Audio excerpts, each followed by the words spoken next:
At the moment, we don't I don't know how why to I always wave.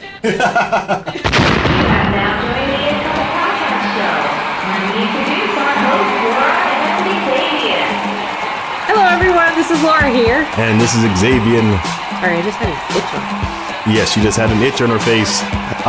So welcome back to the It Couple, and I gotta definitely give some high praise to this magical individual, Systematic, being our first Patreon follower, helping us support the podcast here. Yeah, Thank reminding you so us much. that we even had a Patreon. Yeah, literally. I mean, we set it up, May of last year or something? It was definitely last year sometime, and yeah. We got to do some updating. So on this Systematic, which is also saw this too. Well, we saw you. Yes, and we're thankful. Yes, and you're getting that Discord invite as soon as I finish this. Finish this podcast. I can say this. So let's put out what was on there. There was feeding the kittens. Yep.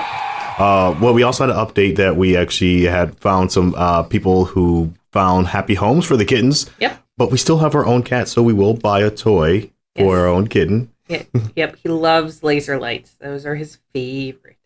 And also on there was something about we're putting the name out there so that everyone knows. And we had our website down, and it was going to be on our website. And guess what? I'm going to make sure that goes up. So Systematic, I'll tell you right now, you've made the change, and the It Couple Podcast website will be back up in time tomorrow, which will be today when you're actually listening to this, so everybody can see. Everyone, please thank Systematic. He has put us back on the web again. Yes. Yeah, it's always nice to know that we're not just talking to ourselves. I mean, we talk to each other all the time, so we don't need to record our conversations unless there other people are going to listen. Yeah, exactly. It helps promote, how positive and honestly, it does make it feel like, we're doing something and other people, like it a little bit. It's encouraging. Well, and the funny part is a lot of podcasts are, people doing things they wouldn't normally do. Ours, we normally do this. We just don't record every conversation. That was the original idea of starting the podcast. Is like we talk about these topics, and I feel like we want to share this with other people. Yeah. So on there, definitely thank you to Systematic. You are also welcome to the ITC fam. We have a lot of craziness that goes down there, and of course a big promotion out there for anyone else who wants to see Systematic's name. You can find him on theitcouplepodcast.com. That's our website. Or her. We don't know. Oh my goodness. Did I just assume his gender? Her gender? Oh no, this is getting troublesome. Just say Systematic. Anytime you would say a he or she, just say the name. All right. I'll make sure to get that done. And let's roll on with the topic we have going on here, because that's what they actually want to see here. And I will do a... You know what? Keep on going, because I can keep rambling. Keep on rolling. Rolling. See, I had a different song. Rolling with the homies. Okay, so you stopped the presses. We were we were looking for a topic, and you found one. I did. And of course, those who already saw the name of the podcast. The article? No, I have not pulled up the article just yet. Okay.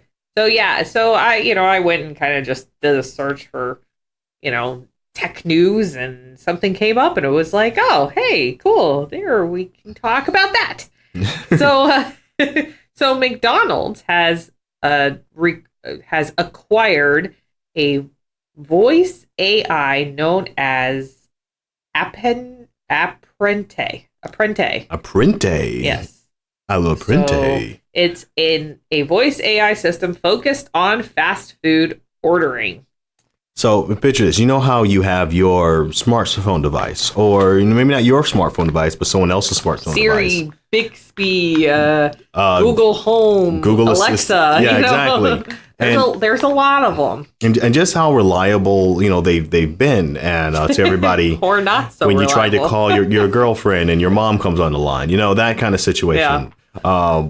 But so that's coming to the fast food industry, and this isn't something new that's been happening. This is been coming, and it kind of just opens up in your mind. Okay, one, what's next? Two, Is this going to that dangerous area like the grocery stores have already hit, where you have like the automated lines, which... Well, I know, for me, it's one of those things that when I go to the grocery store, like, actually, I just did it recently. I went to the grocery store. There was one line open. There was a gazillion of the self-checkout things, but I have a cart full of groceries. One line. Yeah. And I'm like, I can't go in that. So, we went and did the self-checkout thing or whatever. And it's like, this is ridiculous. I come here and I pay money for your stuff and you put me to work? I mean, I think that's like the idea behind it. If you think about it, like, here's what I think is crazy. And I'm going to touch on a couple other directions and topics that this hits. Is that... You mean like we usually do? We ramble. So on when you go out there and you make your purchases, you're in your line, you're in your stuff or whatever, and you normally go to big name shops. That's where most people go. You go to Walmart's over your local grocery or small shops. Yeah, we're a one-stop shop kind of. Exactly, we're a one-stop shop type of culture. Yeah. If you want to get tools, you're more likely to go to Walmart to pick up screws and nails than your hardware shop or anything like that. We don't go to niche shops anymore. And if you think about it, the reason why like Walmart or McDonald's or name another big corporation does this is to save money. Oh yeah, and I mean nobody we if you think that they save that money and then all of a sudden products become cheaper, it's no, it doesn't. Not or at their all. Employees get paid more. No. It's to help those hurting, struggling executives that just can't make it on their own. They really need that fund in order to get that 11th we call it BMW or something like that, or name your. They don't have BMWs. Those are like the poor man car. Oh well, they need something that's the ride for a few weeks when times are hard, because these executives are hurting. but it brings to mind, it's just, why is it this? It seems like the bigger you are, the more money you can save. And you can't, a local shop can't do that. You can't let go 5 employees. Well, yeah. I mean, actually, like with the Amazon was the biggest one that we heard about last year with their tax return. Oh, yeah. Where they actually made money. Yeah. I mean, and the not government just owed them money, a multi-billion-dollar company. Yeah, and had the country pay them in millions because of the tax incentives.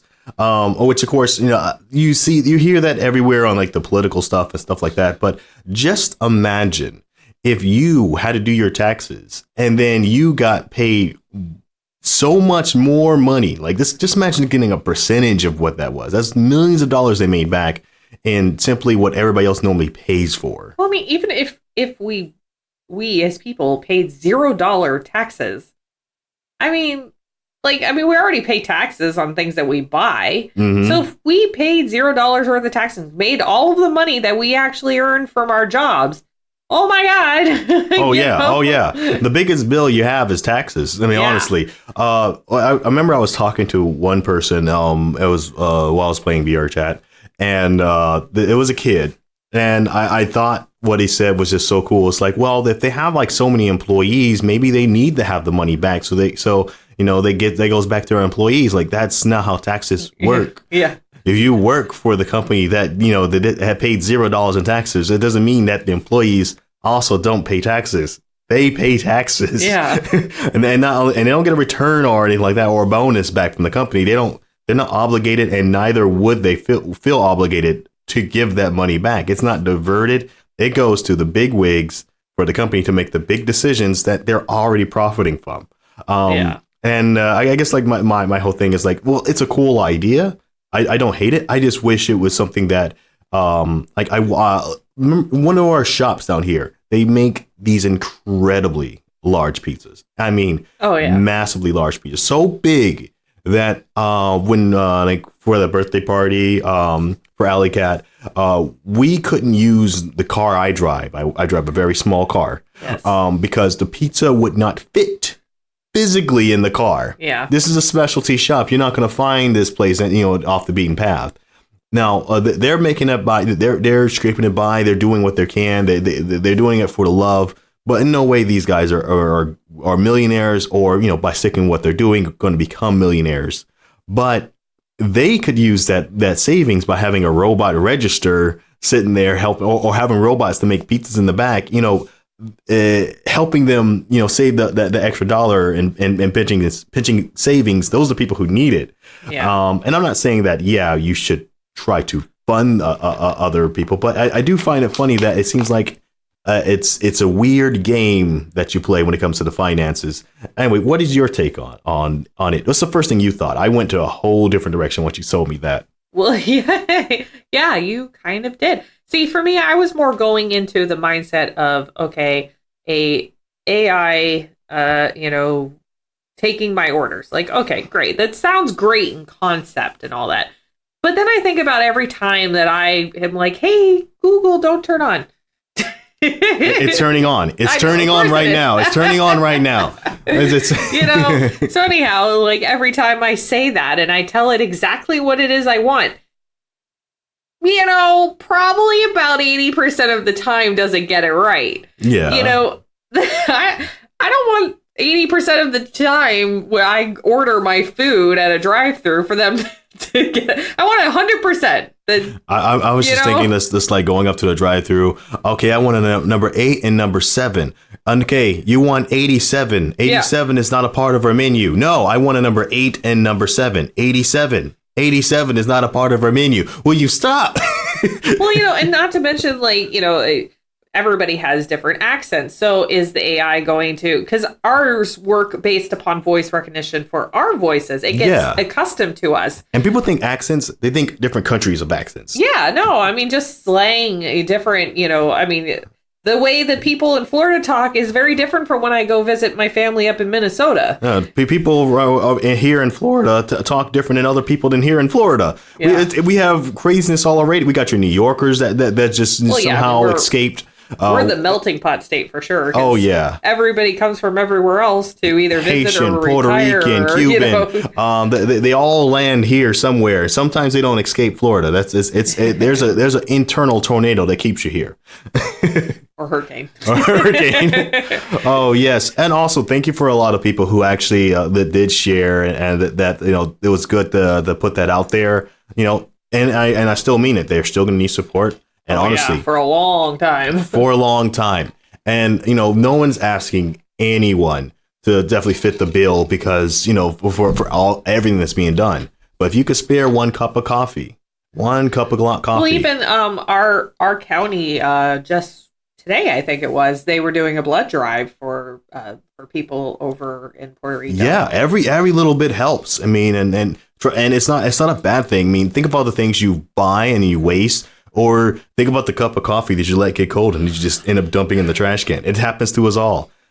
This will be one you'll feel good about. This will be one thing you won't be a waste on. This is something that's good for you, and people are really going to feel the effects. I'll share a quick story and get us back to the topic. When Hurricane Katrina, back in way back, Katrina. Well, I wasn't a part of that. Yeah, my story. Before we met, Hurricane Katrina hit. I was in the armed forces at the time, and I was. I didn't get many details. I just knew I had to go here, go here, go here. That's the details you get when you're a lower ranking. Yeah. And we were told to clear out this building. There were cubicles, there were desks and stuff like that, and we just ripped everything, walls, this, that, and just made nothing but clear, flat space. Later on, we're seeing people, helicopters dropping down crates of water, crates of food, and stuff like that. That's the stuff that you're putting in there when you see things like that. Those are things that actually happen.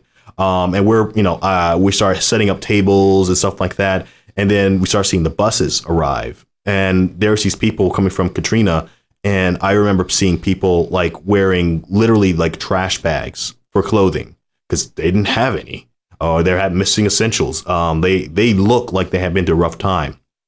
And as they're coming in, the shock hasn't quite hit them yet or whatever, but we were able to get them food. We were able to give them some water. We were able to give them a place to stay in a rough time of need. We were able to do some support. And a lot of that support literally came from you. So something that I can share from my end. If you've never heard, someone who's been there who's had to be in the end of providing that support from what you've provided. Here's a story I'm telling you right now. Yes, it does help. And a coffee, it goes a long way. All right, I'm back off a serious topic, and let's talk about our last episode. Yes, that was. I had to say it. I should have shared it then. I should have shared it then. Yes, you should have. But that was a long episode. We were talking a lot. In case you want to re-listen. Back to the McDonald's AI technology. So, aren't you usually the one that like tries to get us back on the topic? We're switching roles tonight. That's apparently. So anyhow, I mean, I think that it would be a great idea if it actually worked, but I think it's going to end up kind of being like their whole idea of putting these kiosks where people can go order their food themselves, touchscreen wise, and these cool little, things. Every time I go into a store that has one of those, nobody's ever using it. I've never asked around for people about that, and I should start asking around and see if people actually do use those. But most time I see, I'm the same way. It was difficult. I tried it once. Yeah, I tried. I actually twice. This is what happened when I tried it. I was led there by a hostess at McDonald's. Yeah. That was like when they first introduced it. Exactly. They were trying to get people to use it and stuff. Would you like to try our kiosk? Like, no, I'm going to go up in this line. There's a different feeling. It feels like I'm going to get what I want. But if I stand here at this glass table here where everybody's in line over there, it doesn't feel like the food's coming to me anytime sooner. I don't know what it is. And maybe it still comes to you, but it feels like, maybe they forgot my order. How often does that happen? I mean, there's that human aspect we're used to that this new kiosk feel, I don't think has that. Just imagine having that at a restaurant. You go to your local... and not to mention, like, okay, so I put in, hey, I want a number 3, and I want it large and stuff, but wait, I don't want onions on it. How do I say I don't want onions on this thing? Oh, yeah. Is there a side menu? I mean, we've navigated websites that we've had problems with and get irritated at. Hashtag, come on now, Domino's Pizza. Come on. He has really cool not Domino's. They have gold graphics, but still, there's certain things. Past that. There's still certain things that on there that acquires a lot of design and UX design and graphics and interface and how people will interact with it. Versus you just got to talk to this person. And maybe, and here's one thing I kind of, maybe I disagree with you. I think they have a chance with this because using this software that they purchased from, what are they called? The Terminator people, the people that they purchased. Do you remember the company they purchased out? McDonald's purchased? I have no idea. Okay. Anyway, they purchased a company that worked on the technology for voice controls, and from that, dynamic yield. So imagine if you went to the kiosk now. Let's say they did an update, and this is probably one of the better case scenarios. You can probably think of better, but you go to the kiosk, instead of seeing a menu, you see, I don't know, a virtual person or a person. You talk to your person. You explain them what meal you want, just like you would outside, or just way you would at a cash register.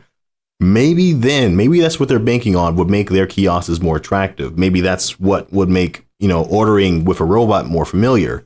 And if it saves them more money, I would be on the betting side that they're not going to lose business for it. And this may still be the thing. The wave of the future is robot kiosks. Yeah, if they can get it to work, that's the problem.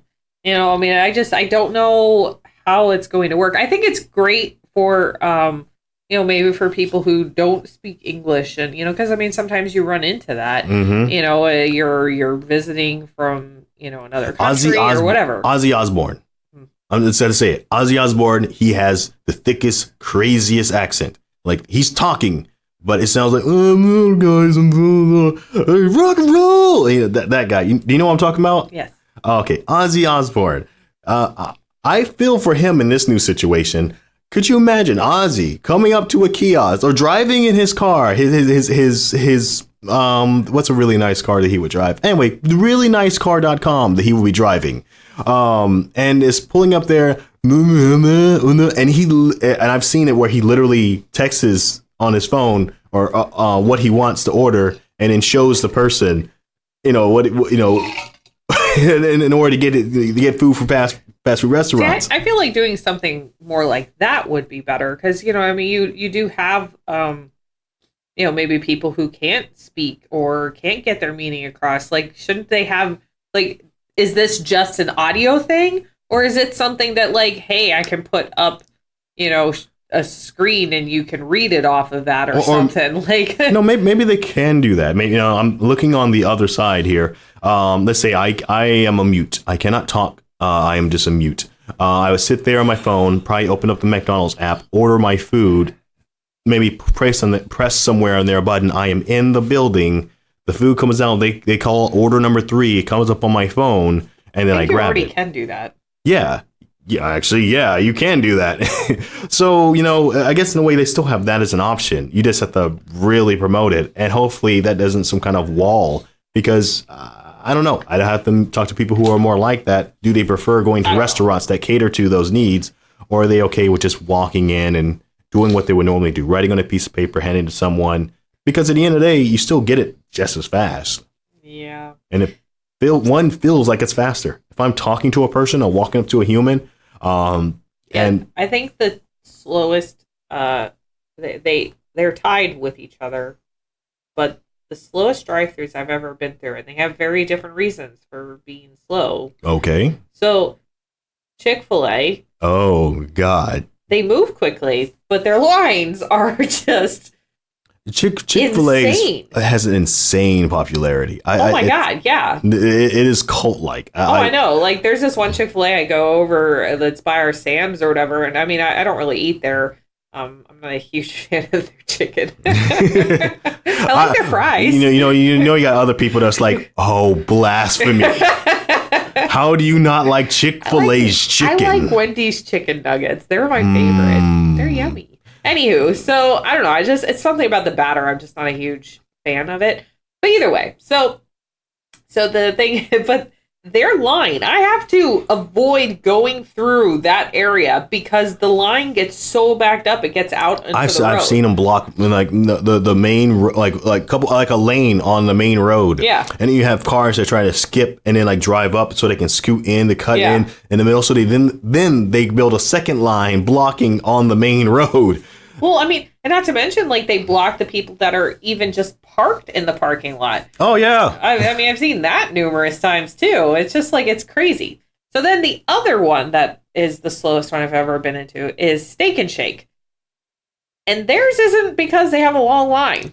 Steak and Shake, I don't think it's everywhere. Can you explain what Steak and Shake is? Okay, it's a place where you can go get burgers, fries, and shakes. Done. Pretty much. Done. There we go.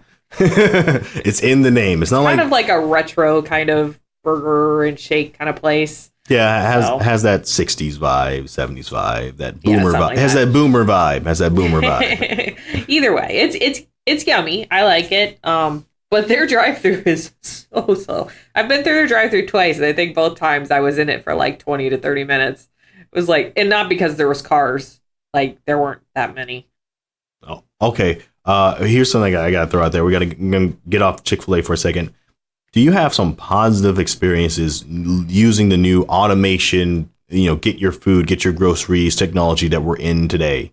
And some positive, like something you're like, oh, well, that's convenient. Oh, with like the Uber deliveries and Grubhub kind of things and stuff like that.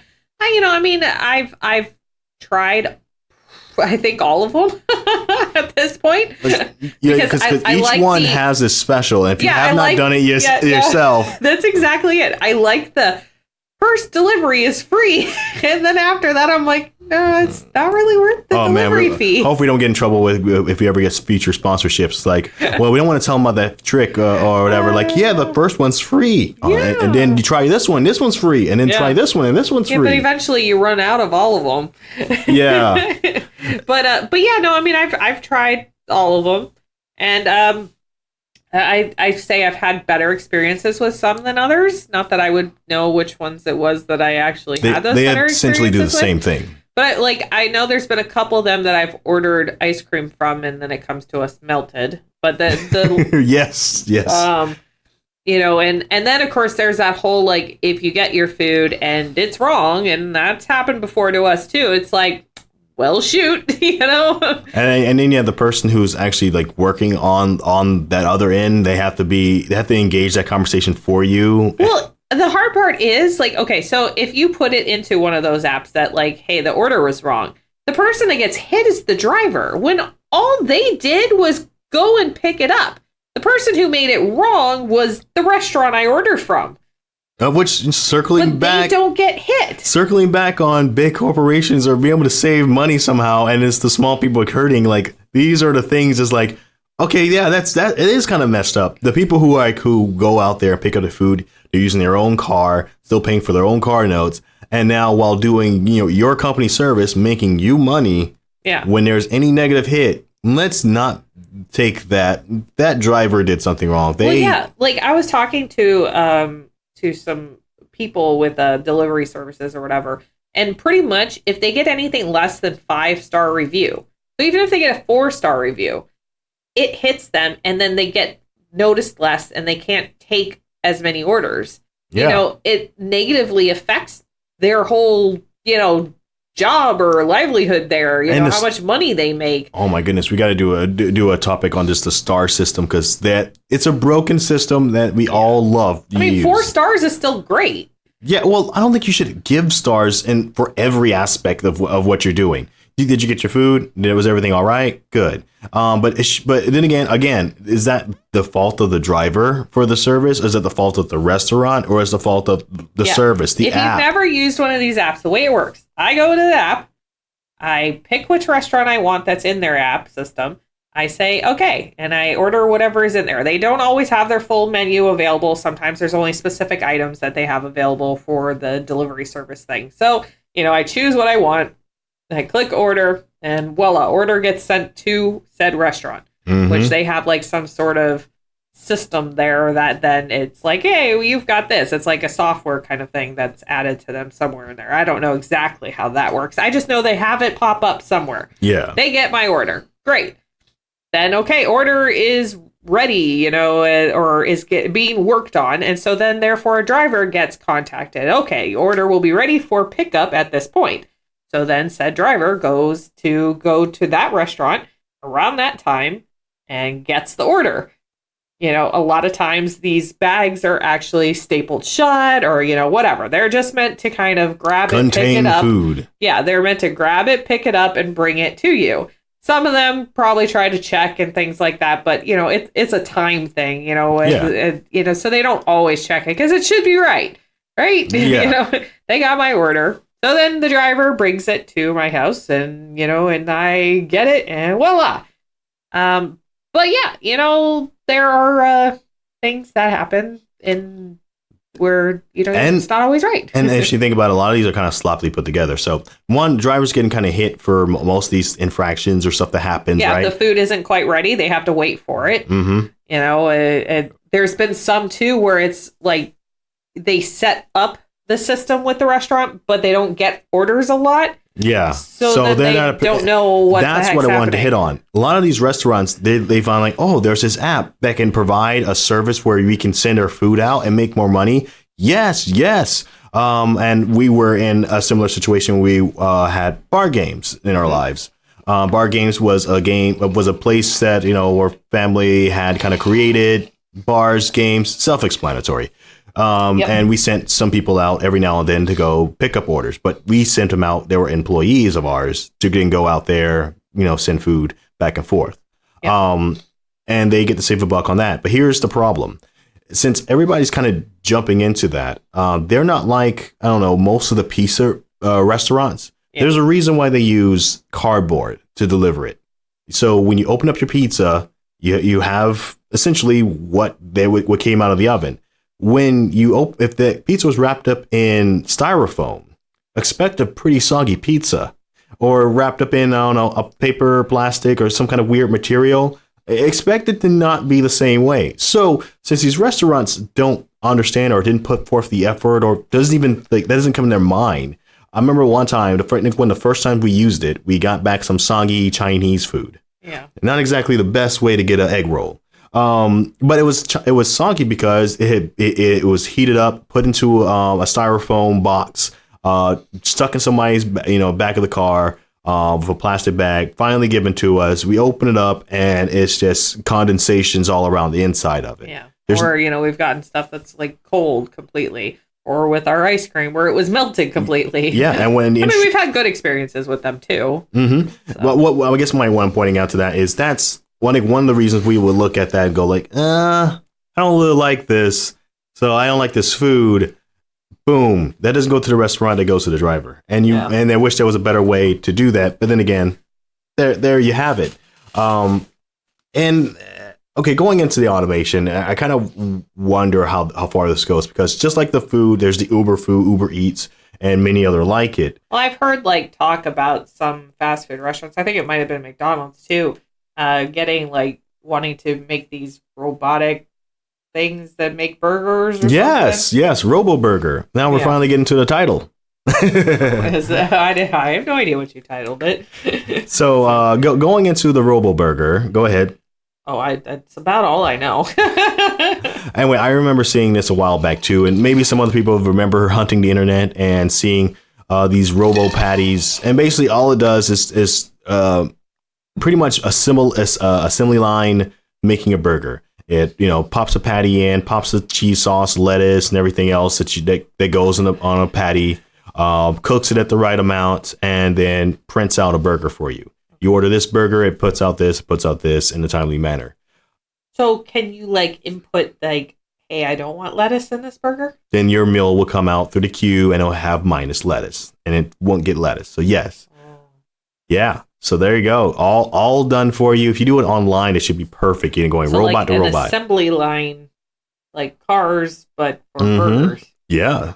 Interesting. You don't sound like you're against that at all.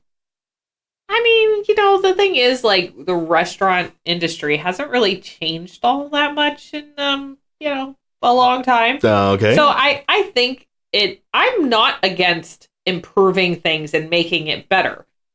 I'm against, I don't know, treating your employees poorly or not paying them according to what the cost of living has now. Yes. See, this is the gray area that I think this is really getting into. I think that the voice the speech thing to order your food, I'm not too much worried about that. I do think about the jobs that's going to be affected by that. But at the same time, yes, why are we losing progress? Well, we are losing progress because we're moving forward in technology. But at the same time, if you think about it, the more we move forward in technology, we don't have systems in place that kind of help with that whole job loss. And I know, and there's that whole $15 an hour wage minimum and things like that. And and it's I can get both sides of the arguments with it. But at the same time, our cost of living has increased tremendously. Most people are moving to cities because that's where the jobs are. But it also happens to be more expensive to live in cities. Yeah. And we're having a housing market shortage in a lot of these cities because there's so many people that are moving there for said jobs. There's all these issues that we're having. And 15 years ago, 20 years ago, we were already saying this. That there's no way that someone working at McDonald's, Burger King, or a fast food restaurant, heck, working at Kmart, working at CVS, working at any small mom and pop shop as a bartender, cook, or whatever, could really afford a house, a car, and a kid or wife and family together. And now, even if they both were employed with fast food restaurants, it will be struggling for them to make it on their own. And I think, and I'm not against the idea of progress, but I do think in a way, if we're looking at progress, we got to look at the whole spectrum of progress. Is it really progressing if we don't set a plan for the things that we're losing in the process? Well, yeah, you have to think about when they first started making automobiles. We'll go to the car assembly thing because, that's progressed quite a lot. So it's when they first started making them, they were making them all by hand, and it took a while.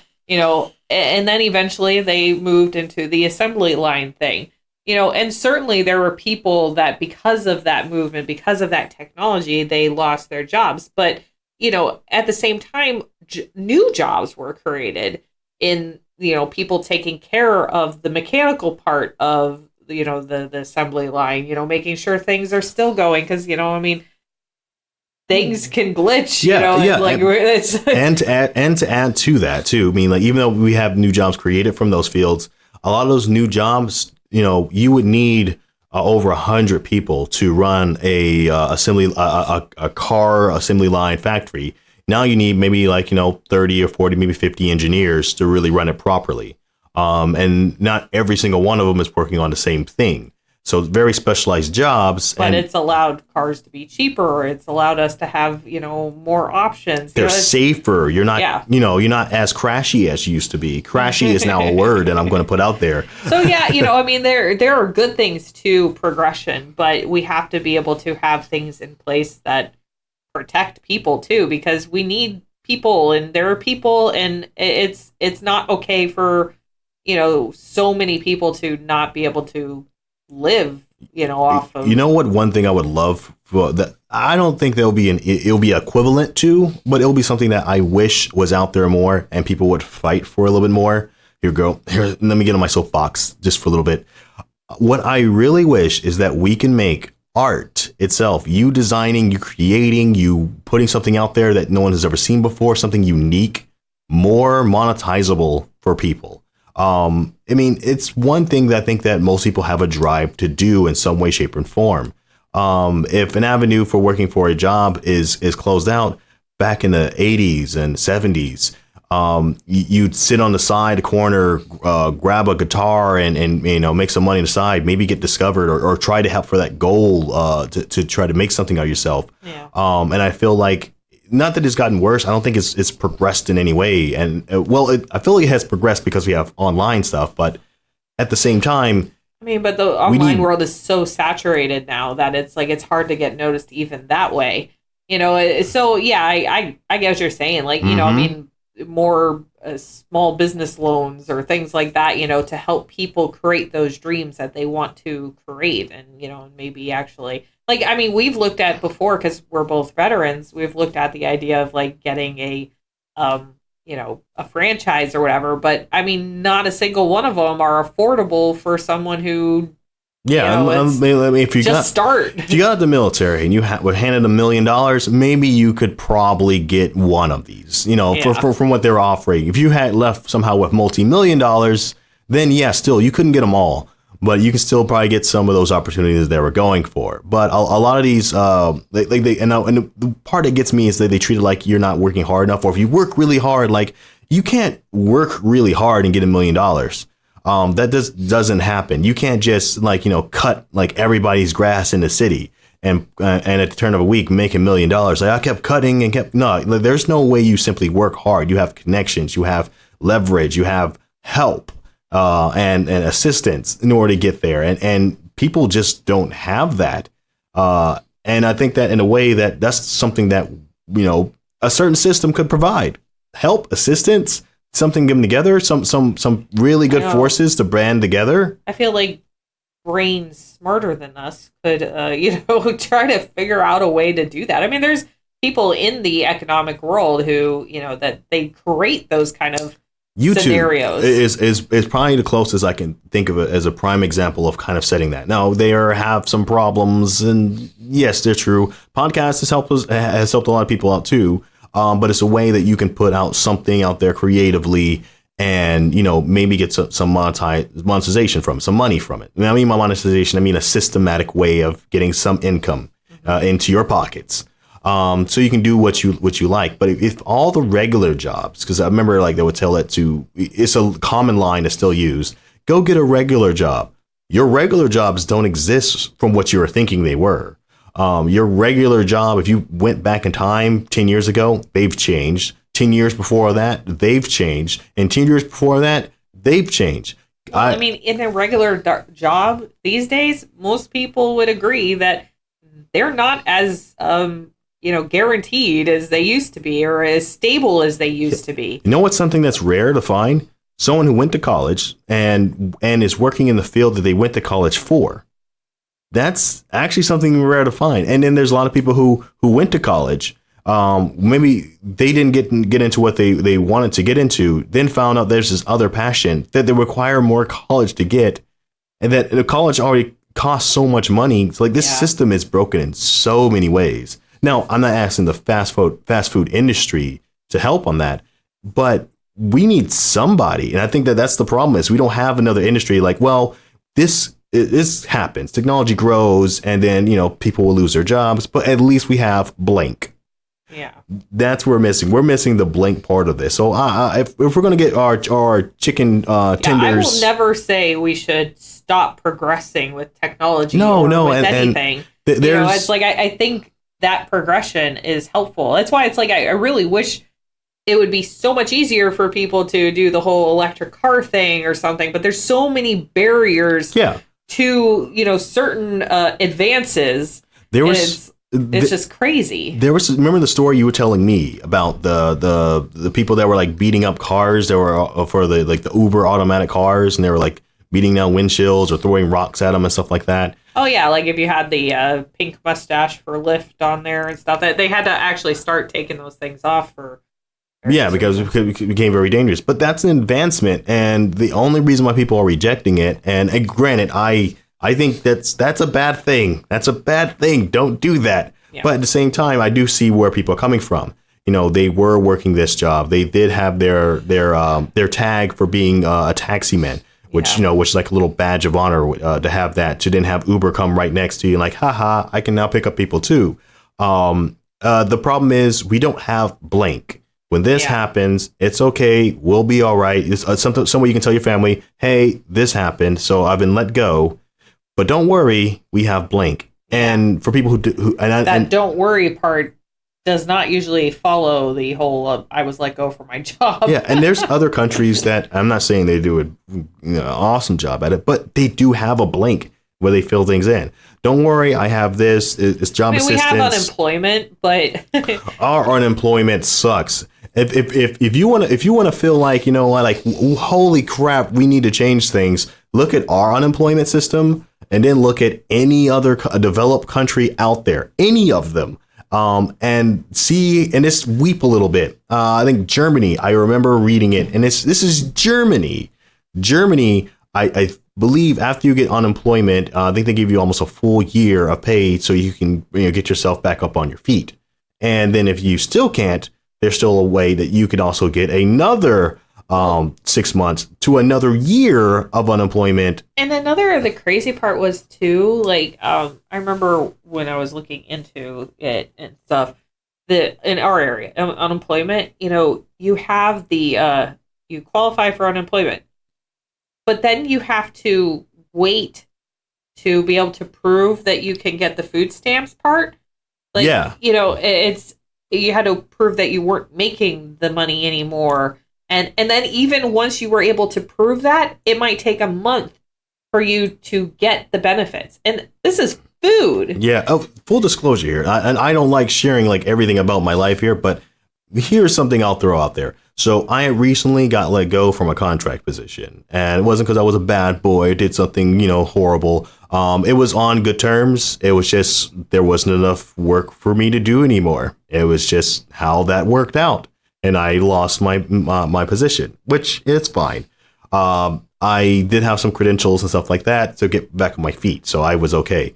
During that time, going through that was a weird, humbling process of going out. We didn't get food stamps. We got but it was a very weird process. The building you had to go to, a lot of the weird guard sitting out the door at the building you have to go to for this, the weird classes, for unemployment and getting stuff which still helped.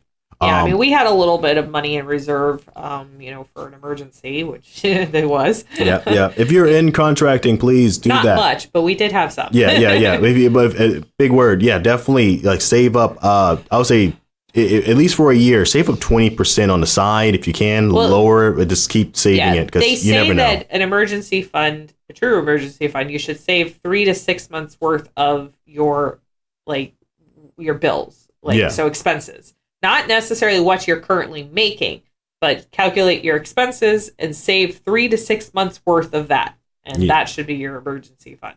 Yes, if you listen this far, we've given you some solid advice. You probably should do that even if you're employed with a regular employer, because it's none of it's ever promised. But at the same time, you definitely want to have that. And that, oh my goodness, that turned a horrible situation to a wonderful vacation.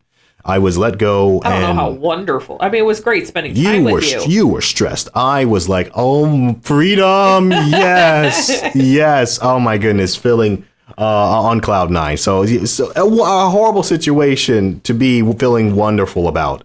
But you got a job, and so we're good again. Oh yeah, we're all happy, glory, and God, they love me there. So it's to the point where I feel like, okay, you're coming on too strong. I'm married. Exactly. Like, you guys are really adorable, but I gotta get back to my wife, guys. Wife. But yeah, I think that's one of the biggest concerns, to kind of break down most of what we were talking about. Technology and growing, we need that. We need it in some more interesting areas. In fact, I want to see more technology put into our health. Yeah. I want to be 40 and look like I'm 16 again. I looked good at 16. That'd be a little young. Okay. What age did you put me at? I guess 21. 21? Okay. So I'll be a really sexy looking 50-year-old looking like I'm 21. I want that technology to do that. I mean, in fact, I want to be able to enhance my strength and have robo powers. Why aren't we advancing in those areas? I'll give up my entire smartphone, all my apps. Well, the thing is that if we did advance in those areas, we wouldn't be able to afford it. Well, maybe we would. Give up the smartphone. I'll be more than happy to pay double the amount I pay monthly for just, we call a nicer, younger look. If you want to stay 2 years younger, to subscribe to pay your premium and you'll stay the same age you are, right. I'll be more than happy to do that. Okay, I think we've gone on for a while. Is there any other final notes you'd like to add to that? No, I think I'm good. Well, thank you we went all over the place with that one. It was called Robot Burgers, okay, which I named and did not tell you about it. So I'm calling it Robot Burgers. Robotic burgers. So we were going to bounce around. This jump into your mouth. You know what? I pay a premium for that. Who's eating who? Okay, and my last part here is that, hey, did you know we have a Patreon? That we're updating. Exactly. We got a handsome donation, and I'm going to be opening up our website, as it does literally help us grow our what we do here. Well, at least we now know our Patreon works. Check out our website. It'll be back up, and I'll be tired as crap today because I'll be working on it right now. But until then, till next time, take it easy. See ya! I don't know why I always wave.